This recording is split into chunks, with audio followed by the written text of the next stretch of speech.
Welcome to the bulletin. Now, social distancing has been thrown to the dogs as many eligible voters queue to write their names in the ongoing voter registration exercise nationwide. JoyNews' checks at some centers reveal the late start of the exercises created lots of anxiety among many waiting to register.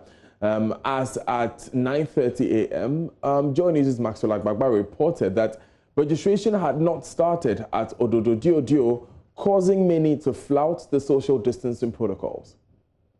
Daniel, that is the case, and I have some persons I would want to speak to here about an issue that is emerging here. But let me take you to the gate so we can see what exactly is happening outside. As it stands right now, the registration has not started.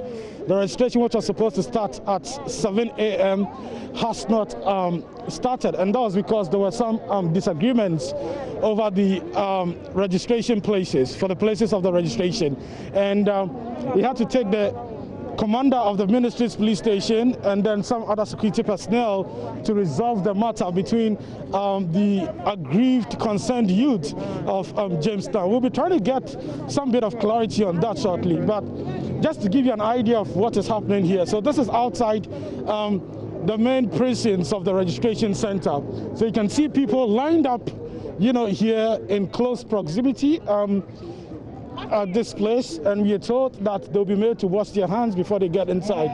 But because the registration itself delayed, that setup has not been done yet, and as you can see, some of the persons who are standing very close to each other are not wearing masks here. There's a man with a megaphone screaming and asking these people who have come here to register to ensure social distancing.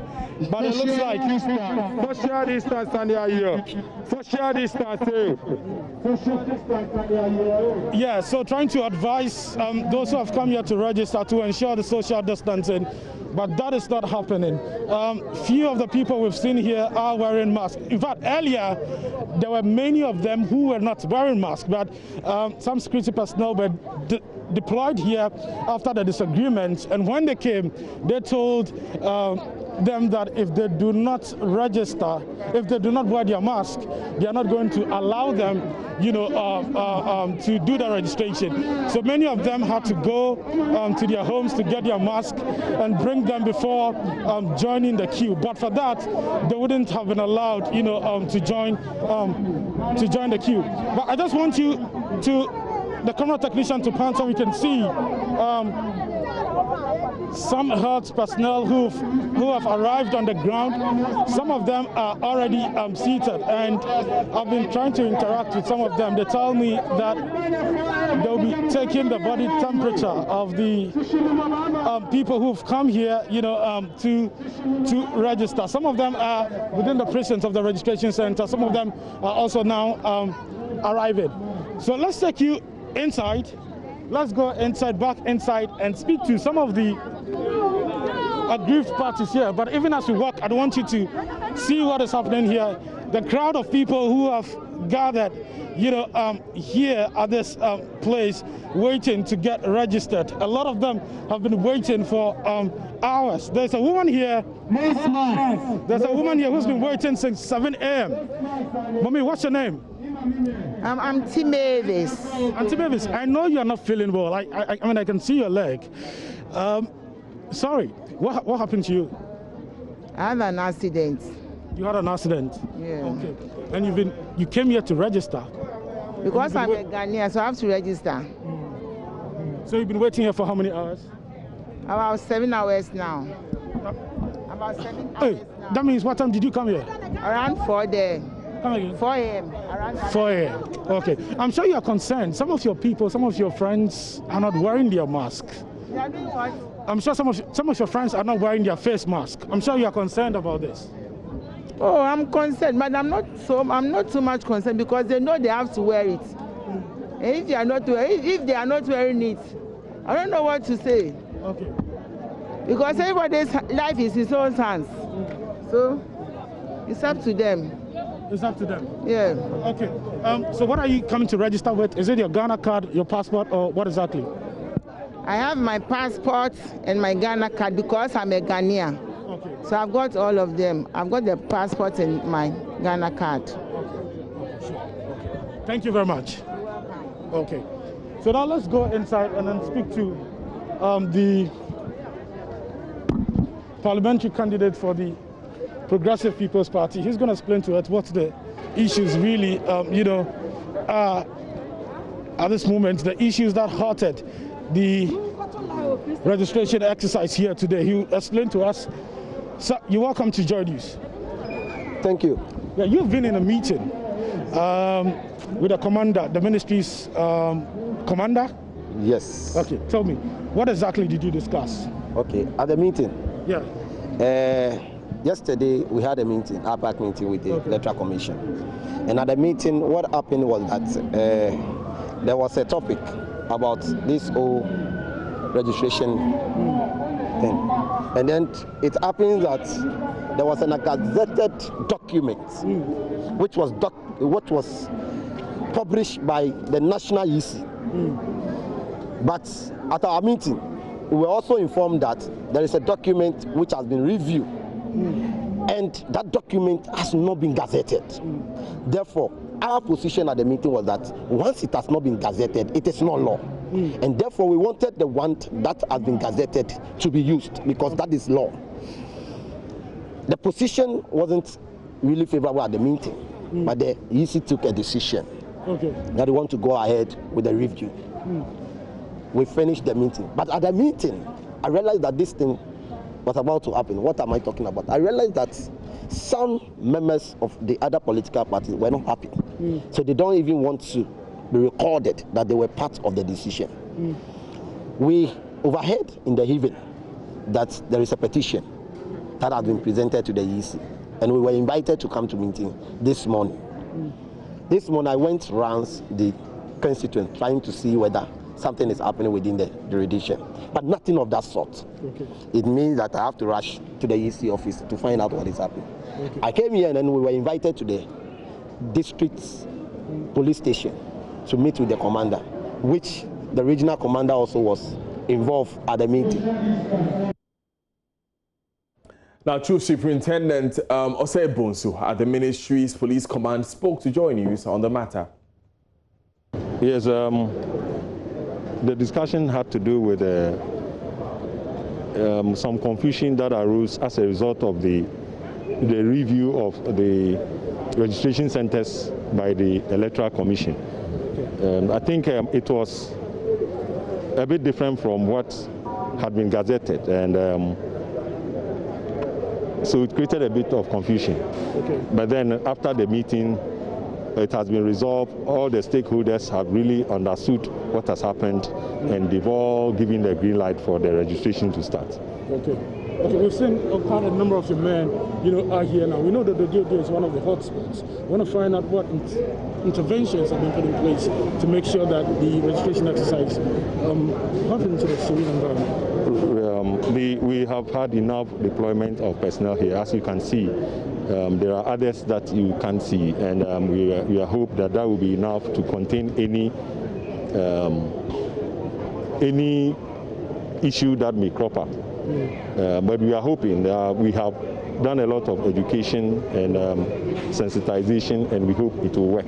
We are not expecting any trouble today, but if it does arise, we are ready to handle it. Okay. Commander, your full name and then your designation. My name is Chief Superintendent Osei Bonsu. I'm the Divisional Commander, Ministries. Okay. Thank you. Thank you.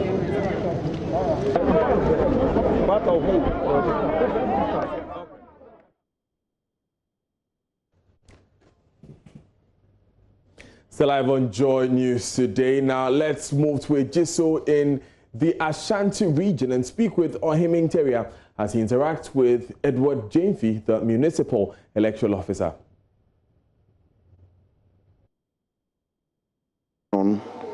The COVID protocols are being observed, and all the people that have met at the various centers wearing their face masks, being sanitized, they are washing their hands, and in fact, all the arrangement that we put in place from the centers that I've been to I've seen that everything is going on, and then people are also queuing to get their names into the voters' roll.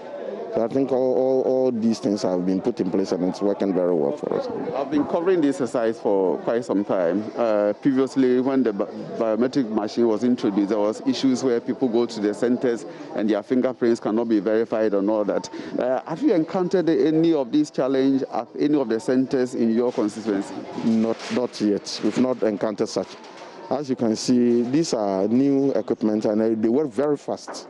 So for now, we've not encountered any such idea. But as I told you, I'm still monitoring. I'm moving from center to center to see how all the devices, the crew, and everybody is faring, so that at least we can make a very objective conclusion. But for now, we are still in progress. So it's good to know that everything is working smoothly. What is the expectation? How many people are you expected to register for the first phase of this exercise in your constituency? I will not be able to give you specific projections, but all that we are expecting is that every Ghanaian who is qualified by law should be able to register at the end of the exercise. Yes.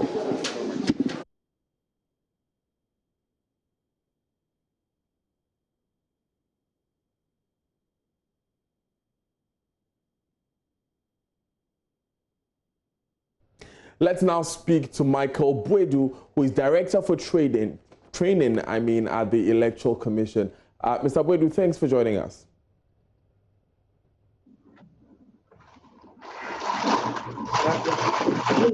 Please. Right, Mr. Bwedu, thanks for joining us. Now, first of all, what's your general assessment of today's activities?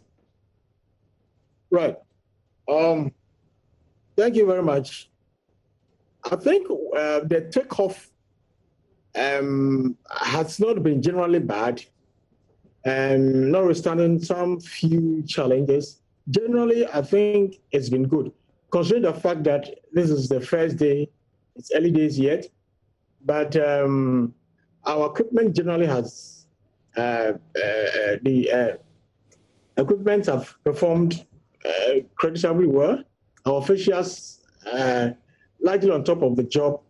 The only challenge probably could be the social distance thing, which we really have to look at it again. How are you planning on addressing this? Because from our visits to the various constituencies, it's almost been thrown to the dogs, Mr. Bwedu. Yeah. We have done our part by trying to demarcate areas for them to queue. But human nature, we expect them to also help. And so there was this footage, for instance, that you just put on air a while ago, when there is a guy with a megaphone asking the people to just ensure social distance. They wouldn't even mind. And the lady that you interviewed said, well, your life is in your own hands. We expected them to do better. Yeah, so we expect that when you come to the center and you're asked to space out, you should respect that. And so we will still continue to educate the public and appeal to them to support us realize this dream. We will create an environment for them to register conveniently, but they need to help us. But we will continue to educate them. It's early days yet, and I know over time they will get the understanding and they will also support us accordingly. Mr. Bwedu, when the Electoral Commission boss, Jean Mensah, was addressing the public yesterday, she gave the impression that the security protocols have been put in place to ensure that everything moves smoothly. Are we saying the EC did not envision that people may flout the protocols and equip the EC official or the security officials to take action in that case? Okay. This is largely the responsibility of the security, but they are helping us to do that. Which you are coordinating? With the security officials, yes. Which you are coordinating? Yes. Yeah, we are. Yes. We are. So we'll have to quickly go back to the drawing board and see how best we can address it. It's a human nature largely because, as I said, you have to force them. And this is what we don't really want to do. We are only appealing to the conscience of the people to just respect it. But as it turns out, I think the security will now have to force them to obey the law of social distance. So that is what we may have to do now. Right. Beyond that, we saw that the equipment for some centers were hours late in some places. As of 9:30 a.m. and 10 a.m., the equipment had not arrived yet. What could have caused this? Right. Okay. It's unfortunate. It's unfortunate. But it's quite early. We could have done better in that respect. But it is the good news is that it's not in all places. There's a few places that had those challenges. I mean, there were few logistics transportation challenges that some districts had, but this will never be repeated in the subsequent days. Right. Just give us a moment, Mr. Boedu. Thanks so much for your patience. We've been joined by Dr. Kwesi Amache Boateng. He is the political scientist with KNUST. Dr. Boateng, good afternoon. What's your assessment of what you've seen so far? Good afternoon, and let me say good afternoon to your viewers. So far, I'd like to say that the EC has done its part quite well. It is the cooperation from society that is a challenge. Like the gentleman from the EC said, the issues involving the late start, in some of the areas, if you like, covers limited places. So maybe we wouldn't be in a position to use that generally to say that the whole exercise started late. In the absence of that, the major concern has been the need for people who go in to register to be disciplined and to observe the protocols put in place because of the COVID challenge.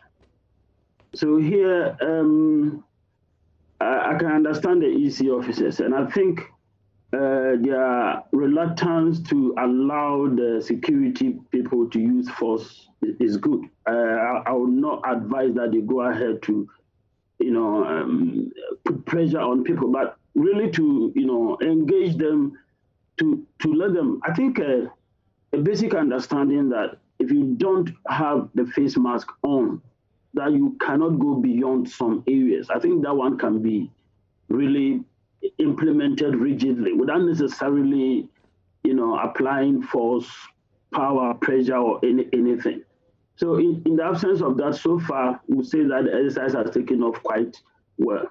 And we look forward to seeing improved situations. And I think Ghanaians, like that lady who was interviewed, put in, it's adults who go in there to participate in the registration, 18 years and above, and it's adults. And I think they should understand the fact that the COVID is real, and there's an added responsibility that we as citizens have had to take, up, and that is to observe those protocols. And I think we should do that.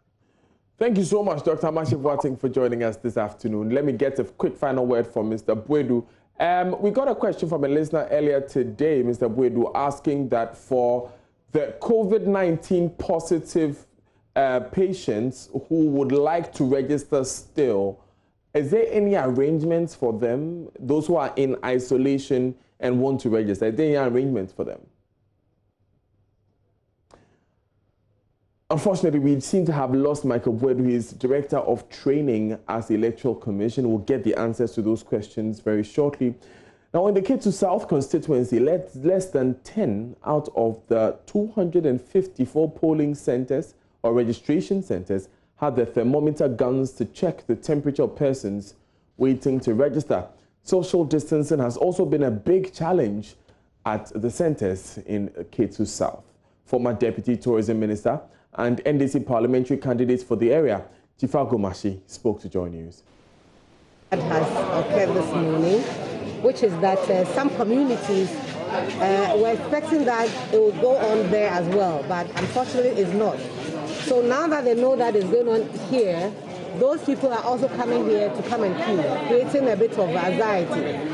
Additionally, social distancing, as you can see behind me, is not being practiced. I haven't seen a thermometer gun around. I don't know if it's working. I don't know how many they have. And I'm hoping that because it's the first day, these things will be corrected as we go on. Right, let's speak to Ivy Setoji, who has been monitoring events at the Volta region. Ivy, give us an assessment of what you have seen. Well, currently I'm in Ketu North municipality, but before then at Akusa Park in Ketu South municipality, a fight broke where people wanted to vote first, like they didn't know who was the first, second. So the officials, together with Jifagomashi, were trying to solve the issue. But even after that, they were still fighting as to who was going to register first. Now, the issue of social distancing is a big problem in the municipality. People are still not observing it. They are not using their nose mask, face mask, and they are not washing their hands. And also, the presence of military in the municipality is not felt. We have not seen any military personnel in the district or even police. So in the Ketu South municipality, that is what is happening. Currently, I am at Ketu North, where people are gathered. But for Ketu North, they are observing the social distancing. Right, what are some of the protocols that they are observing in the polling centers, the registration centers? Well, so some of the polling centers, they have reported you are supposed to wash your hands before your temperature is checked, and also use the hand sanitizer before and after you are done registering. So these are some of the protocols being observed. Right, thank you very much, Ivy Setoji. Now, Love FM's Nana Sentimenta also reports of long queues at some centers in Asawase and non-adherence to the social distancing protocol. Nana joins us live via Zoom with more. So apart from Asawase, Nana, I know you've been to other parts of the city. Yes, Daniel, we've been monitoring the whole exercise, and then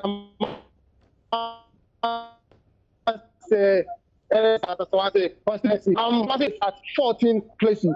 So we've been to Malaga Registration Center, we've been to the Malam Ladin 2 Registration Center. Over there, where we realized that almost all the registrants were strictly not adhering to the social distancing protocol, and they were also exposed to threats as their bench was just beside the road, and oncoming vehicles might veer and then run over them. So over there it was very dangerous. And at the same spot, that Malaga Registration Center 2, we also realized that their laptop that they were using to register was also developing faults, and then so it delayed the whole registration process to the extent that at the time we got there around 10:30 a.m., they had only been able to register only 20 applicants.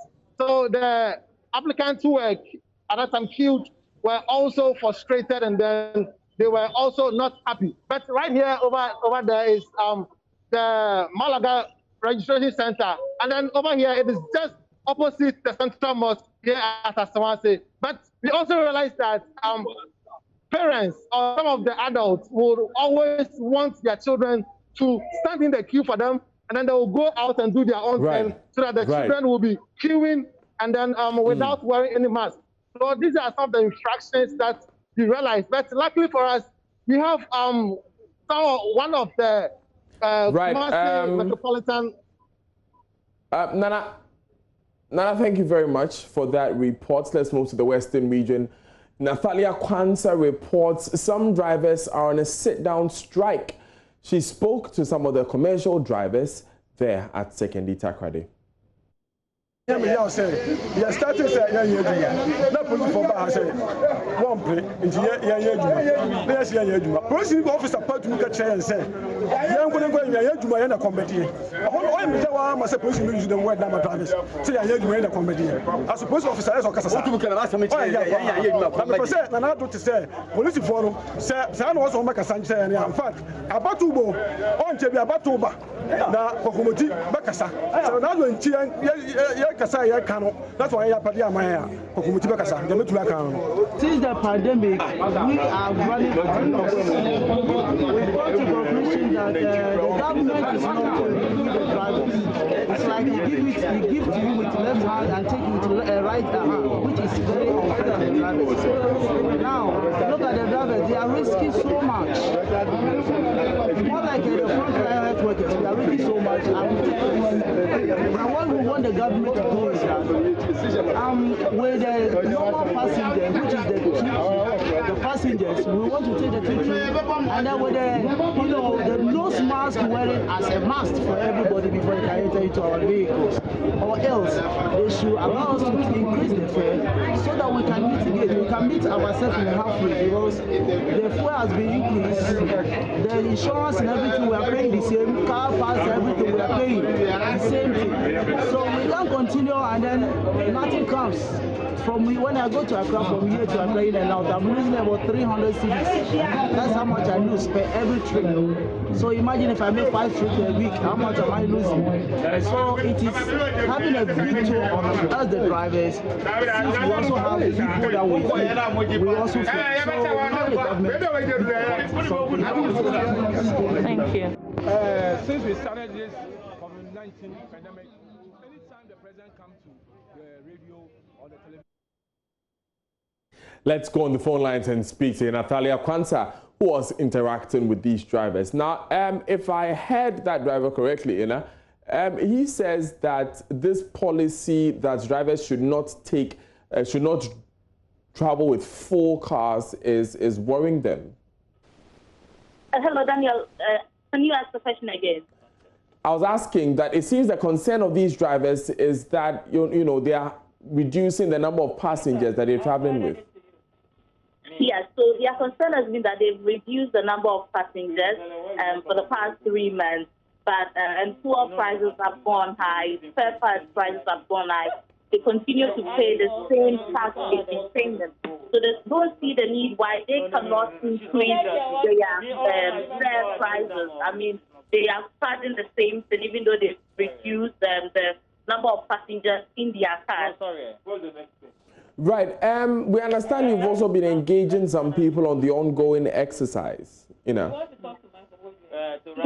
Daniel. So the major issue has been that the protocol of social distancing has not been observed in most of the places I have visited. That's why we have 13 registration centers, and all these centers, most of them, when you go, there are issues with social distancing. This has been a concern for some residents, while others see nothing wrong with it.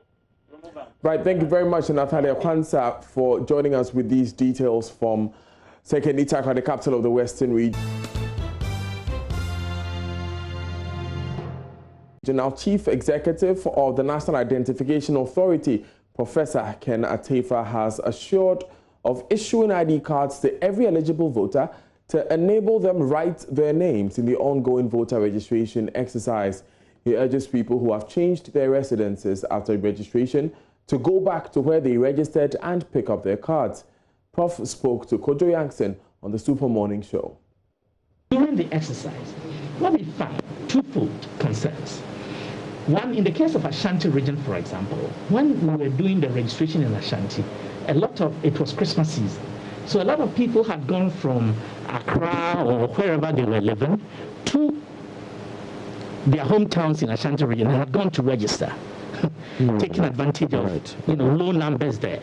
Now they are in Accra, and the cards have been sent to the communities where you registered, and they could not go there.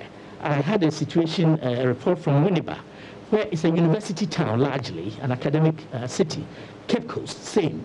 So lots of students, Koporibia, lots of students who registered in, and teachers, university teachers and stuff, who registered in Cape Coast and Koforidua and these cities whenever they could not get their cards. And they are in their communities.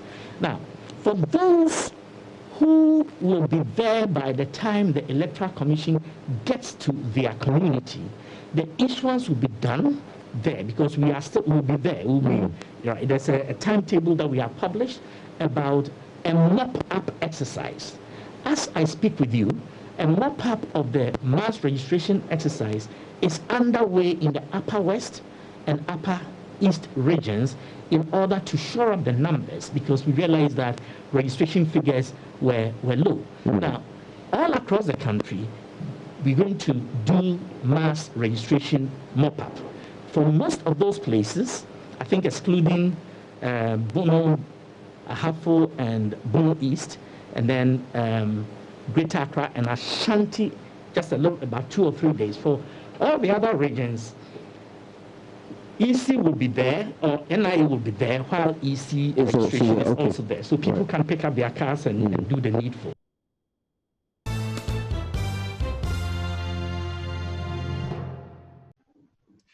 Hello again, everyone. Welcome to Business. My name is Darrell Powell. Chairman of McDan Group, Dr. Daniel Macaulay, has asked government to prioritize micro enterprises in the disbursement of the 1 billion cedi stimulus package. The National Board for Small-Scale Industries last week started disbursing the funds meant for micro, small, and medium enterprises. Yes, Dr. Macaulay explaining why micro enterprises should be prioritized.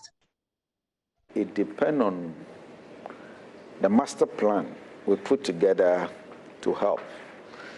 You know, are you giving the money to companies to help their employees, or you are giving money to angel investors like me to build others? Yes, I mean, I believe this government was very proactive from the beginning to say, look, this money is about 600 million to small and medium scale businesses. But if you ask me, that money should just go to the small scale businesses. The micro ones, the small ones. The micro ones. Not the medium sized ones. Not the medium sized ones. But they're also bleeding. No, the money is too small. It's an effort from the government. And look, the engine of growth in this country are in the small and the medium scale businesses. There are thousands of them. And if you look at the statistics, Ghana in Africa has the highest number of entrepreneurs. Check the statistics. Those having kiosks, selling. We have more women entrepreneurs than men, and in small businesses. And I believe that the Ministry of Business Development and other few agencies are looking at those people. They are those I'm also picking to build. And if every year I can build 10 years, we're talking about building 100 businesses. I'm having 100 CEOs under my umbrella. I think I should be proud of that. Isn't that too ambitious, McDan? Not at all. I mean, it's easy. I mean, big businesses are even collapsing. They're going down. I mean, to put that as your focus, you're going to support, what, 100 businesses? I mean, startups? Well, it takes every year.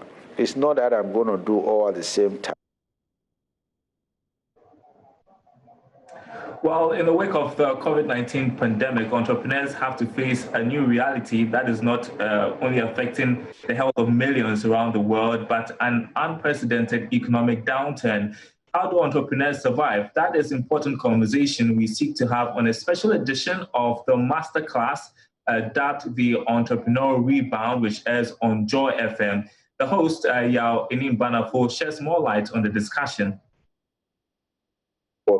On the impact of the pandemic on the economy globally and then on the economy of Ghana. Now, I'm just going to talk about GDP. We're looking at a proposed GDP of about 6.8%, but that is going to fall to a target of about 2.6% in 2020 because of the pandemic. Globally, we're looking at a GDP growth of about 3.3% for 2020. Again, we're looking at that slowing down to about 2.9%. The summary, therefore, is that businesses are challenged worldwide, and Ghana is no exception. Let's talk about burn rate. Essentially, burn rate is the ability of an institution or a company or a corporate to be able to continue to function without receiving the expected revenue continuously. Now, the burn rate for most companies in Ghana range from 1 to 3 months. It means, therefore, that if revenue is challenged, businesses are not going to be able to continue to function. To help businesses in Ghana to be able to grow and to be able to find answers to the questions that they ask. And so on the 1st of July, we're having this Zoom, should I say, it's not an on-ground event, it's an online event. And essentially, it's going to be talking about the entrepreneurial rebound. How do businesses make their way out of the situation in which they find themselves now? And we're looking at a range of resource persons because we understand that the challenge we're faced with is a hydra-headed problem. So, for example, if you speak to 5 corporates today, they're discussing the possibility of looking at staff remuneration. It hasn't happened yet. Staff are worried. The conversation is, do you keep paying staff what you're paying them, seeing as money is not coming in? That conversation is going to be had. We'll have a resource person to talk about the human resource factor. Customer service, that's also affected, that's challenged.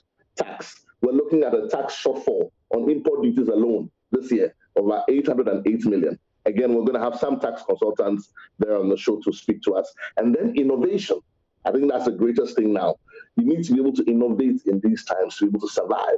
So it's a really exciting conversation. I encourage everyone to make a date with us. 1st of July. It starts exactly at 1 p.m. through to 2:30 p.m. and it will be on Zoom. It'll also be live on Facebook and on all of our channels so that all of our listeners and those who are interested should please tune in and by all means be a part of that conversation.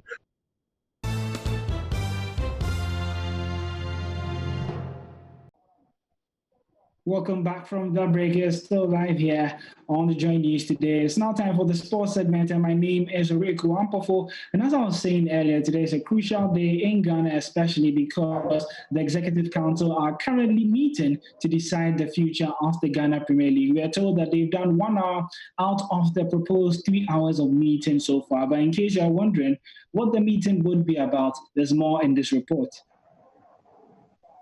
Executive Council will take a definite decision on the long-winding future of the 2019-20 season on Tuesday, June the 30th.